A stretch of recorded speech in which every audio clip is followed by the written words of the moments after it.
In the year 636, a mere 24,000 Muslim warriors stood on the banks of the Euphrates, facing an Iranian army of 200,000. The stakes could not have been higher.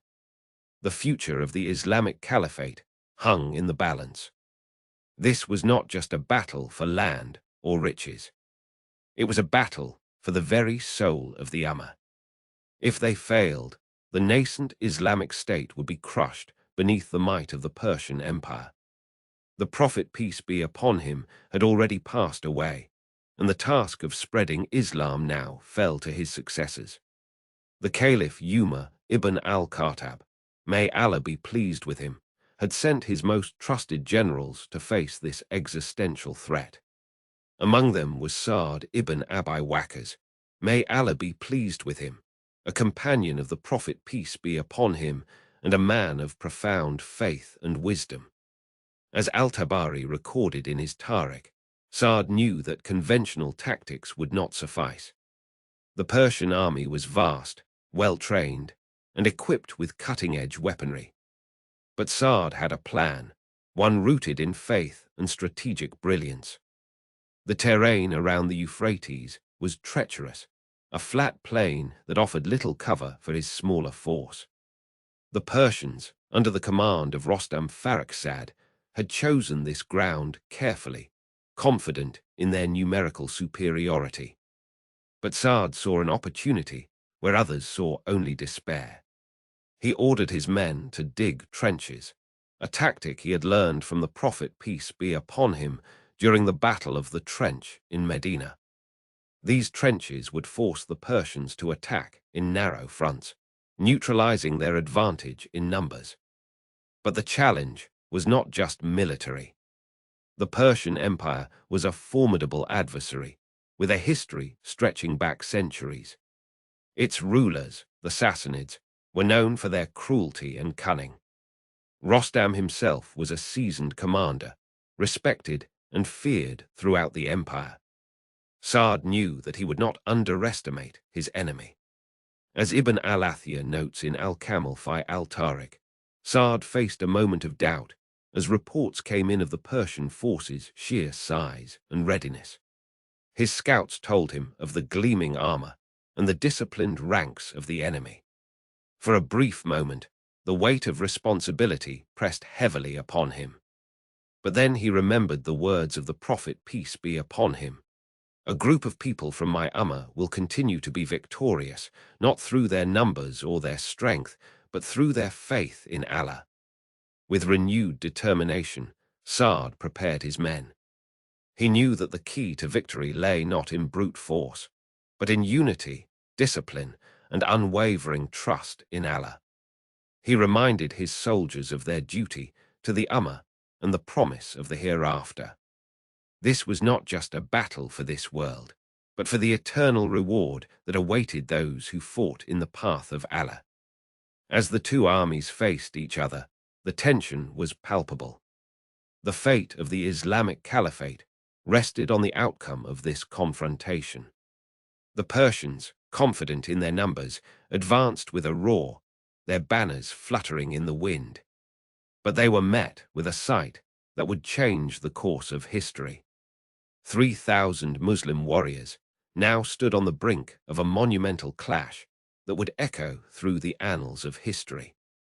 The stage was set not in the scorching dunes of the Arabian Peninsula, but in the lush, fertile lands of the Levant. The year was 629 CE, and the Roman Empire, though diminished from its former glory, still towered as a superpower. Its armies, battle-hardened and vast, were a formidable force. The Muslims, though few in number, carried within them an unyielding spirit and an unshakable faith. The Roman Empire had gathered its forces, a staggering 200,000 soldiers strong, to meet the Muslims in battle. The Muslims, on the other hand, fielded a force of 3,000 men, a mere fraction of the Roman army. The odds were overwhelming, but the Muslims were not deterred. They were guided by their faith and the words of the Prophet Muhammad, who had said, "Whoever fights the Romans will be in paradise." the stakes were impossibly high.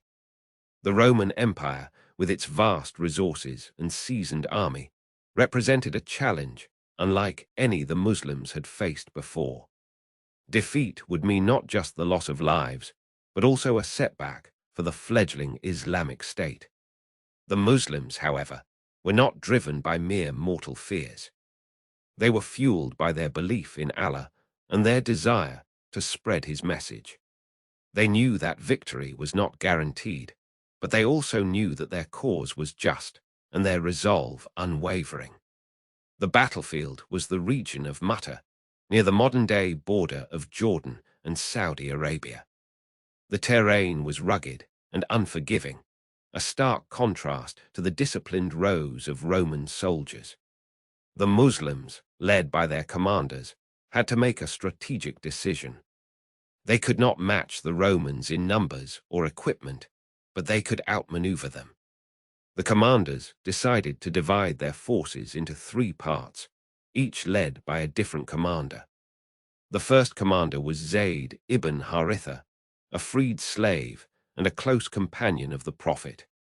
The second commander was Ja'far ibn Abi Talib, a cousin of the Prophet and a man of immense courage. The third commander was Abdullah ibn Rawaha, a poet and a warrior, known for his wisdom and bravery. The strategy was simple but effective.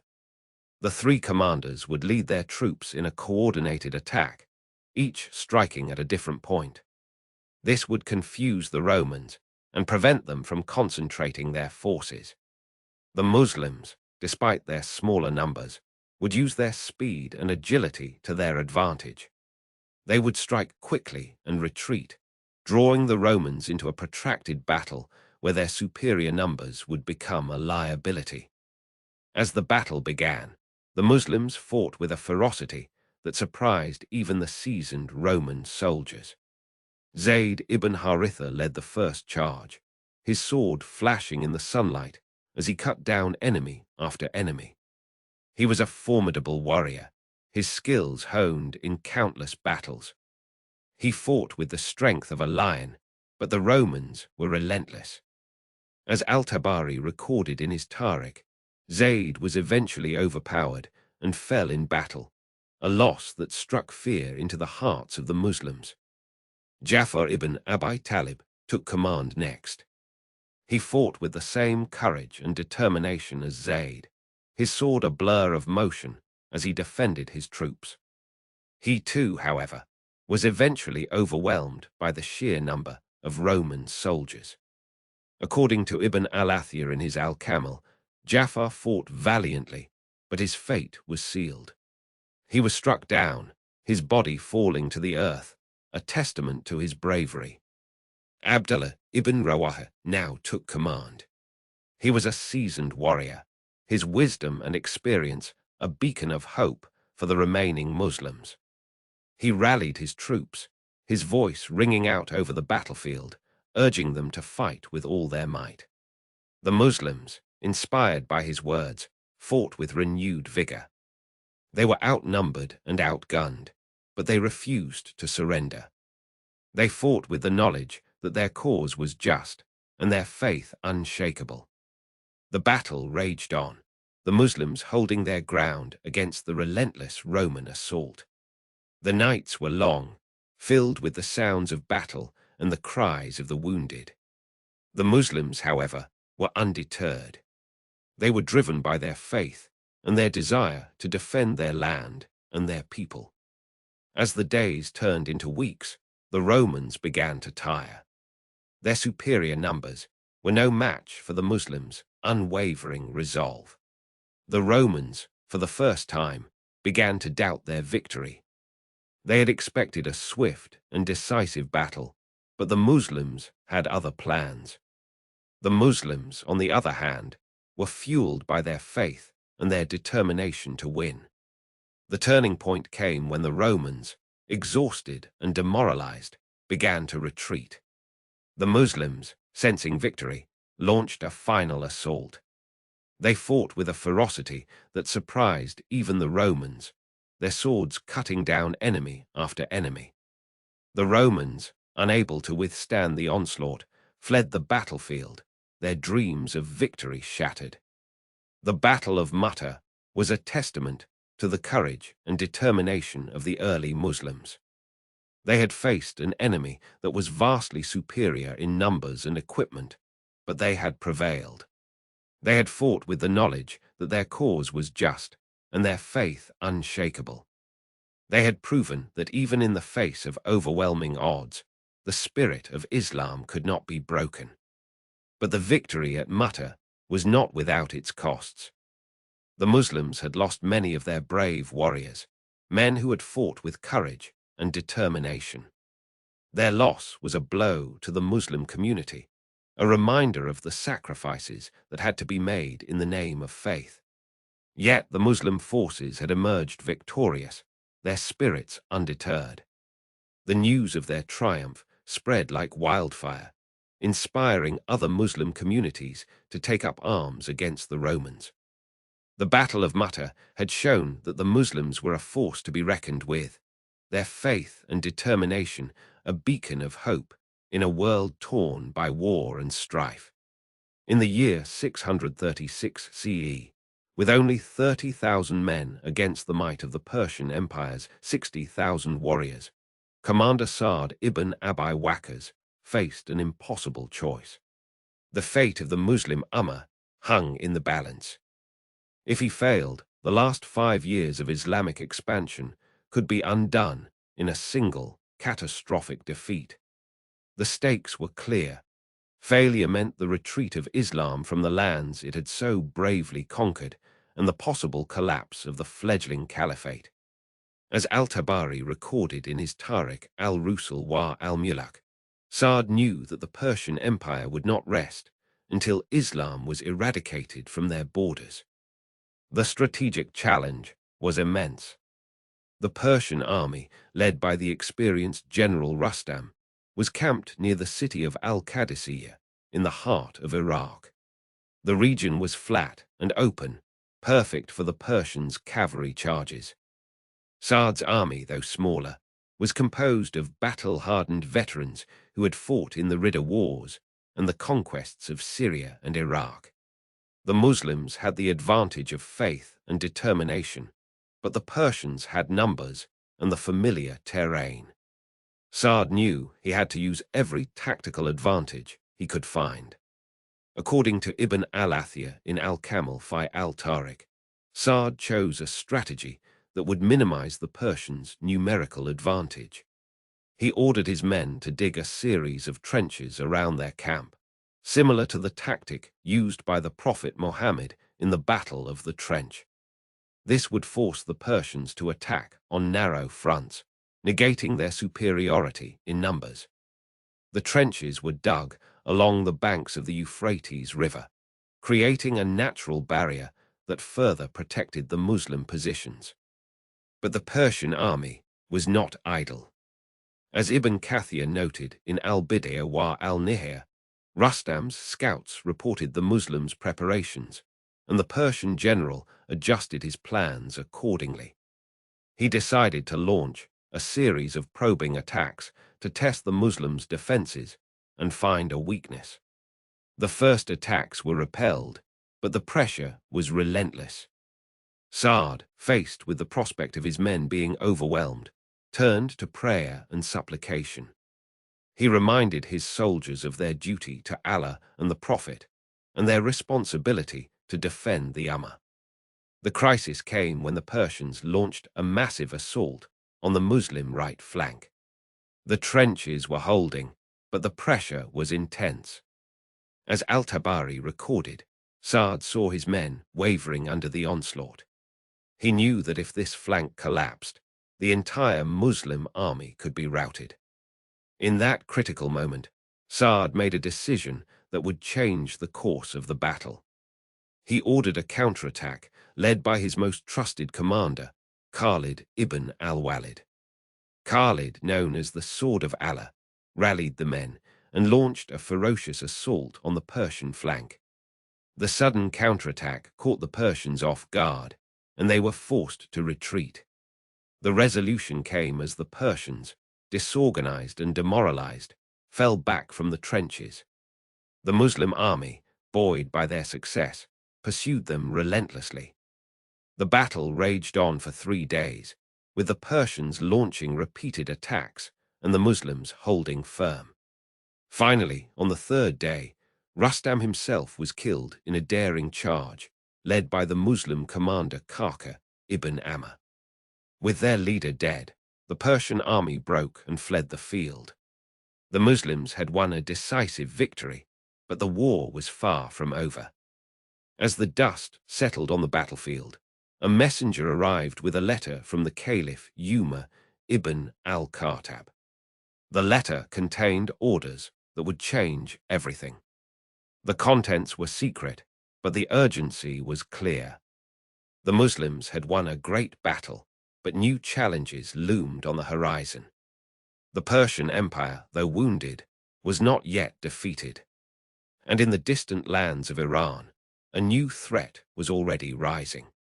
With the Persian Empire reeling from the decisive Muslim victory at Al-Qadisiyyah, the stage was set for the next decisive chapter in the conquest of Iraq. The Muslim army, led by Sa'd ibn Abi Waqqas, faced a critical choice. As Ibn al-Athir recorded, the remnants of the Persian forces had retreated to the walled city of Al-Mada'in, the ancient capital of the Sassanid Empire. The challenge ahead was monumental. The city was fortified, and its defenders were determined to avenge their defeat. The Muslims, though victorious, were weary from the long campaign. Sa'd ibn Abi Waqqas understood the stakes. The fall of Al-Mada'in would signal the end of Persian resistance in Iraq and open the path to further conquests. However, the city's defenses were formidable. The Muslims had to act swiftly and decisively. Sa'd ibn Abi Waqqas devised a plan. He sent a letter to the Caliph Umar ibn al-Khattab, seeking reinforcements and guidance.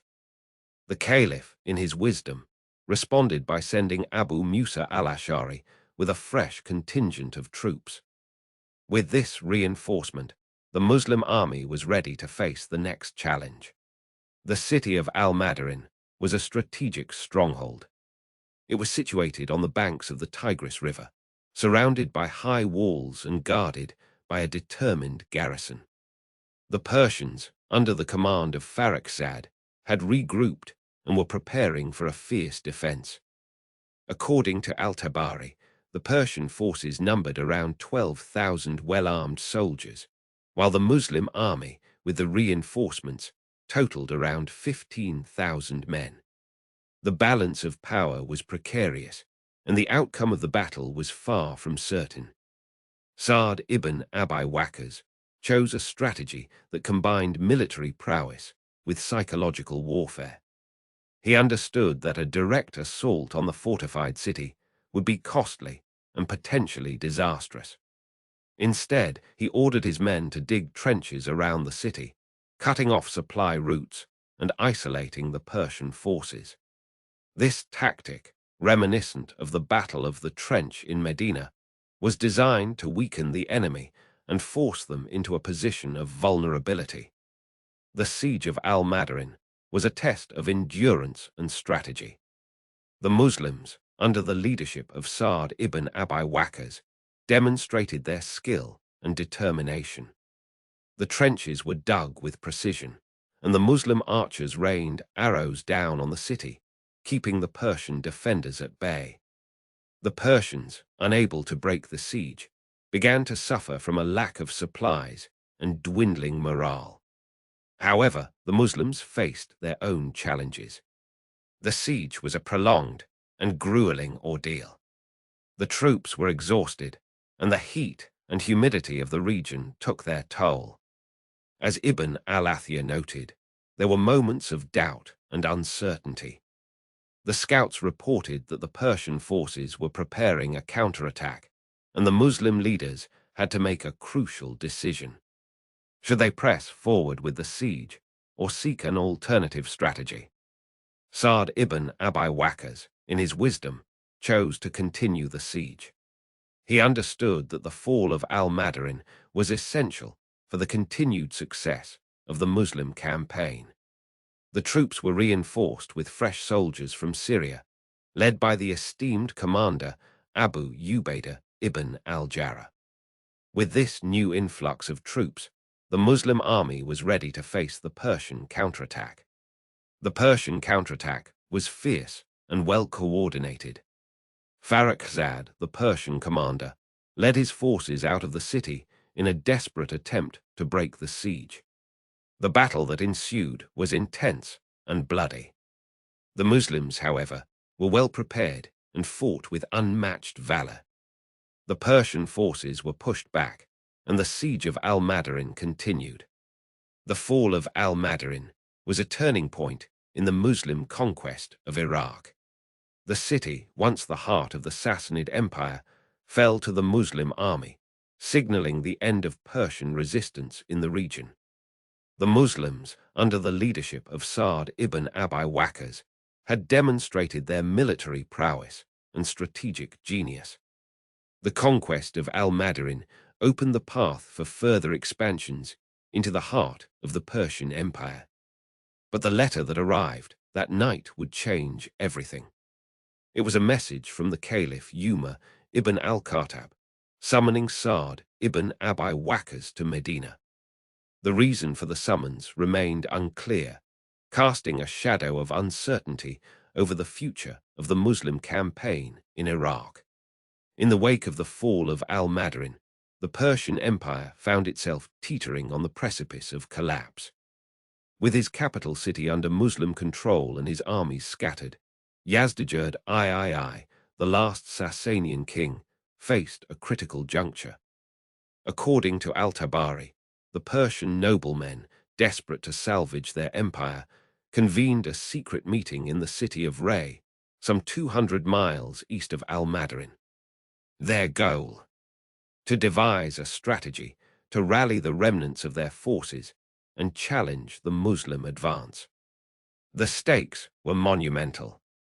If Yazdegerd III and his advisors failed to unite the fragmented Persian nobility and mobilize their scattered armies, the very existence of the Sassanian Empire would be at risk.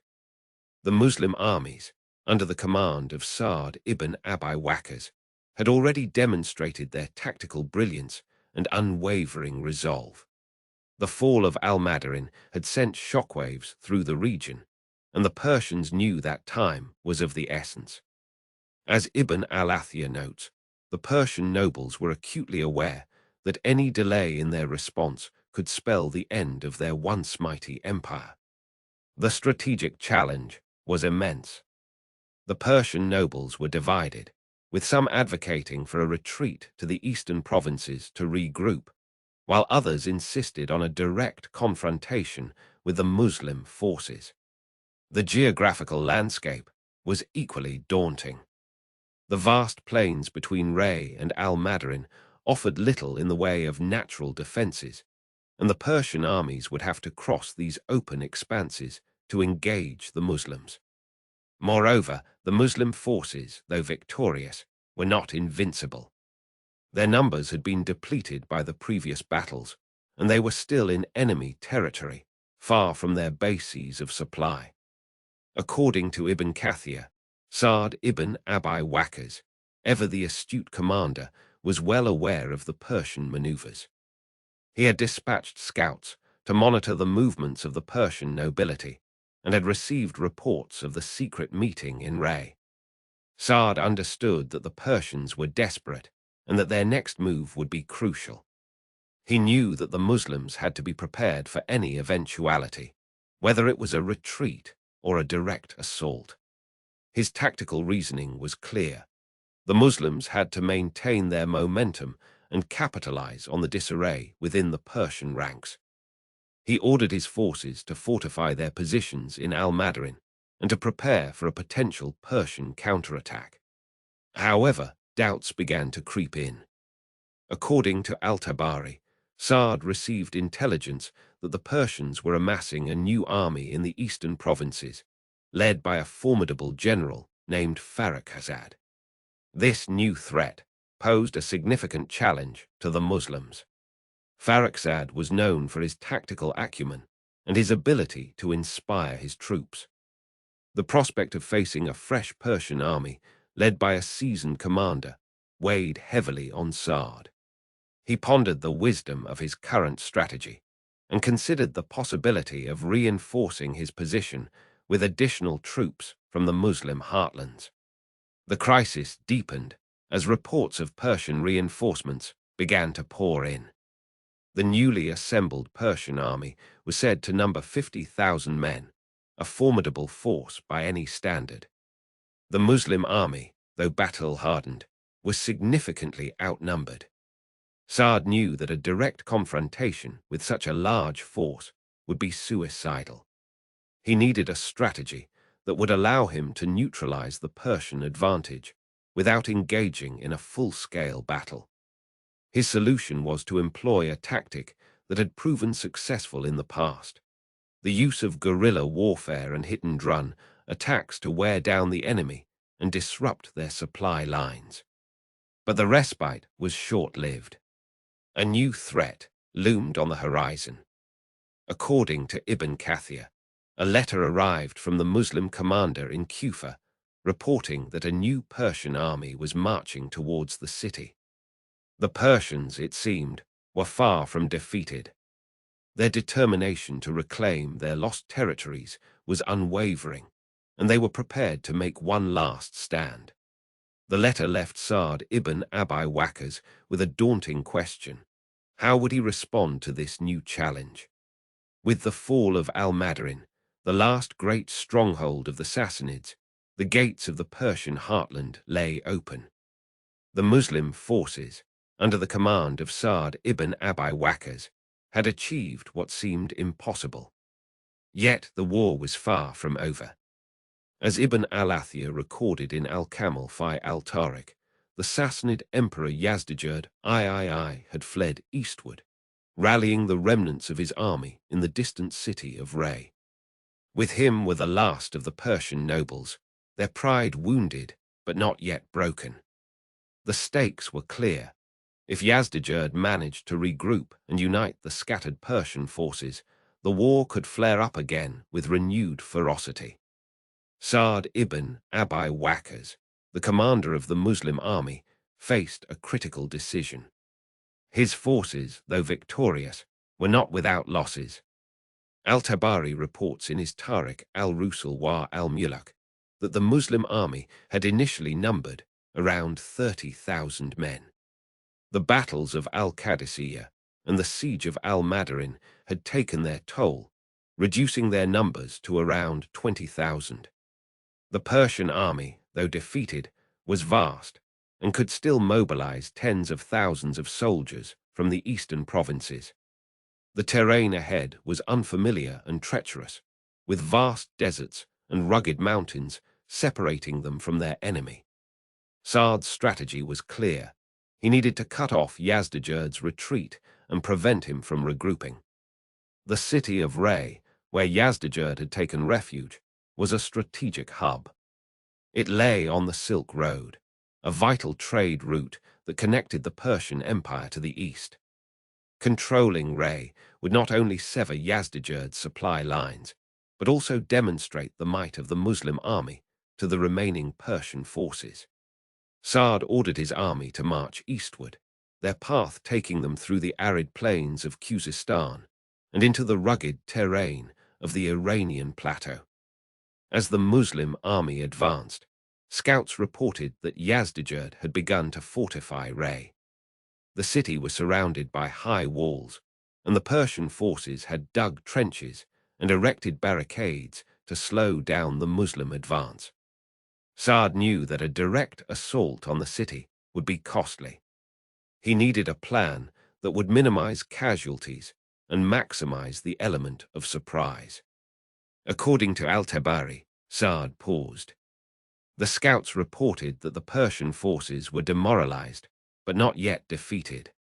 The Muslim army's victory at Al-Qadisiyyah had shaken their confidence, but the Sassanid nobles still held sway over the local population. Sa'd's decision was critical.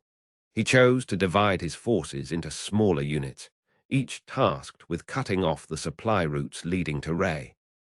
This tactic would starve the city of resources and force Yazdegerd to engage in open battle, where the Muslim army's superior tactics and morale would prevail. The division of the Muslim forces proved to be a masterstroke. As Ibn al-Athir notes in al-Kamil fi al-Tarikh, the smaller units were able to move swiftly and silently, cutting off the supply lines leading to Ray. The Persian forces, unable to sustain themselves, began to desert in droves. Yazdegerd, realizing the gravity of the situation, attempted to flee further east, seeking refuge among the Central Asian tribes. However, his escape was cut short by the Muslim forces, who had anticipated his move and positioned themselves strategically along the escape routes. The crisis for Yazdegerd deepened as the Muslim forces closed in. The Persian nobles, seeing their emperor's desperation, began to turn against him. According to Al-Tabari, Yazdegerd was abandoned by his own men, left to fend for himself.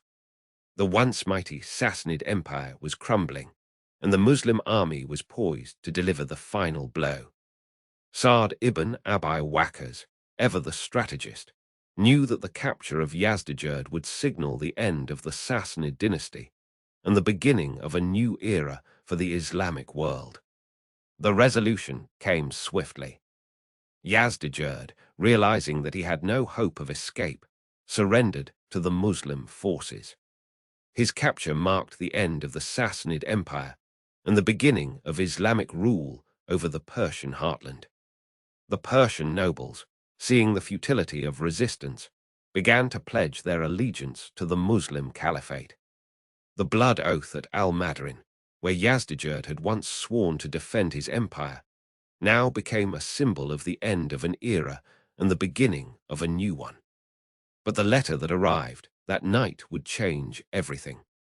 It spoke of a new threat, one that would test the resolve of the Muslim army once again. The distant lands of Central Asia, where Yazdegerd had sought refuge, were rumored to be gathering their forces. The war, it seemed, was not yet over.